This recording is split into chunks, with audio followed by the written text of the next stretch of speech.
Tiina Talumehe moemaja tähistab oma 15. juubelit pidulikult Kadrioru lossis. Erakordseks teeb täna õhtu see, et Tiina on esimene disainer Eestis, kes esitleb oma sügistalvist kõrgmoe kollektsiooni 2 erineval etendusel, ühel ja samal päeval 2 erinevale publikule. Põhjus on väga lihtne, soovijaid on nii palju. Siia mahub sisse 250 inimest ja mitte ükski inimene rohkem, sest et siin on oma kliima, kõikidel nendel taiestel peavad olema teatud tingimused täidetud. Muinasjutulise vaatepildi loomiseks tuli korraldajatel arvestada mitmete kunstimuuseumi spetsiifiliste reeglitega. See koht on meil mõttes olnud juba viimased 9 aastat. Näiteks siin nende uste taga on veel tegelikult üks saal, kuhu me kahjuks ei saa minna ja me ei saanud sinna ka inimesi sisse panna, sest see ei ole lubatud seal viibida niimoodi sellisel kujul istudes. Catwalki pikkus on keskeltläbi 70 meetrit täna. Tegelikult meie modellid asuvad ka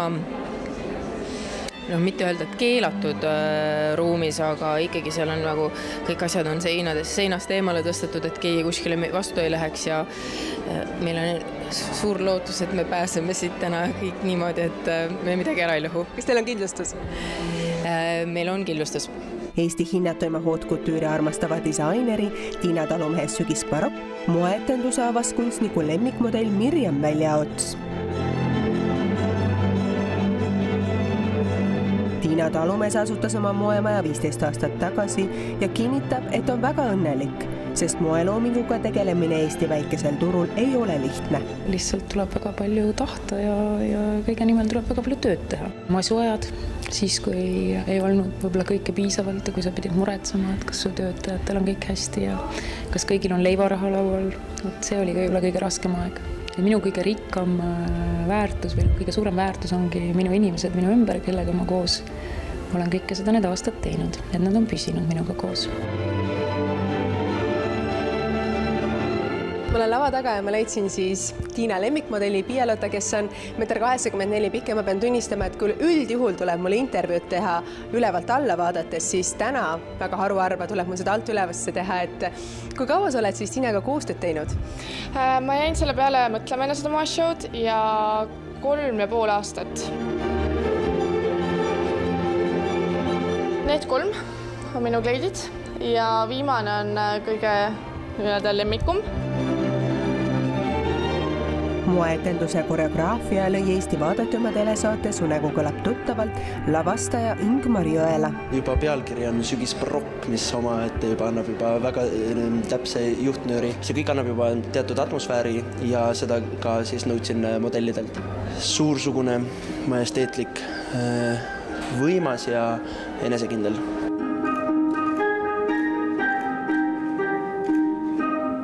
No lavastaja ütles meil edasi siis sellised sõnad nagu õuedaam, elegantsus. Isegi kuninglikkus natukesed, selline väga aristokraatlik.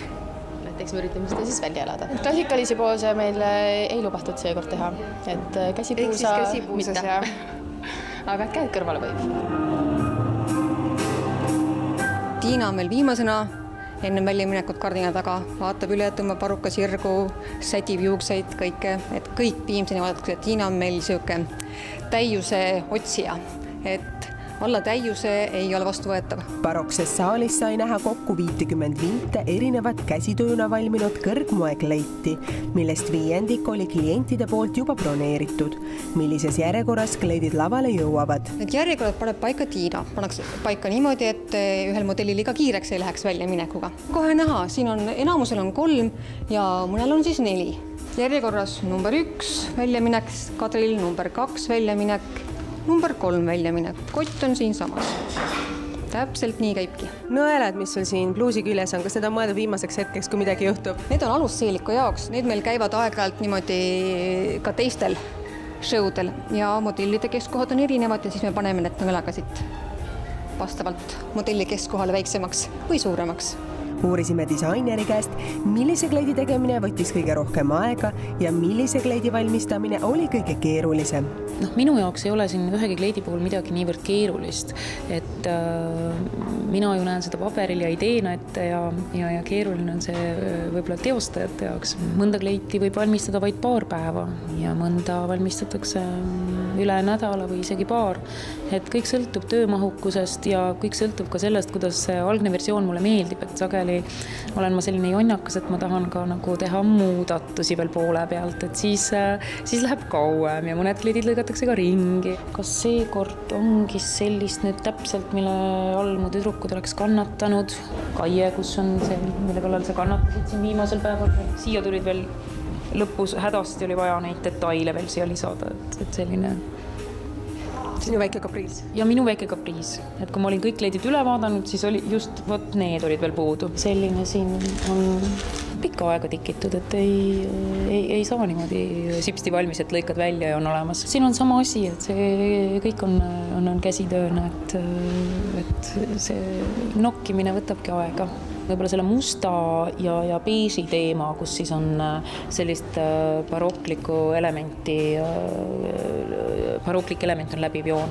Et sarnaseid kleite on mitmeid, nad on küll kõik erinevad, aga ometigi sarnased. Nad on sellisest baroklikust motiivist, üleüldisest ajaloolisest pärinevast baroklikust motiivist. Kollektsiooni Sügisbarokk peab moekunstnik Tiina Talumees oma loomeperioodi kõige täiuslikumaks. No, rumal on see disainer, moekunstnik, kes nagu minevikus sobrab. Et tegelikult on see tänane hetk ikkagi kõige olulisem ja kõige tähtsam minu jaoks praegu. Et moekunstnik on kogu aeg ninatpidi tulevikus. Et see hetkes olemine on üldse minu jaoks oluline. See hetke nautimine ja täiega kohal olemine.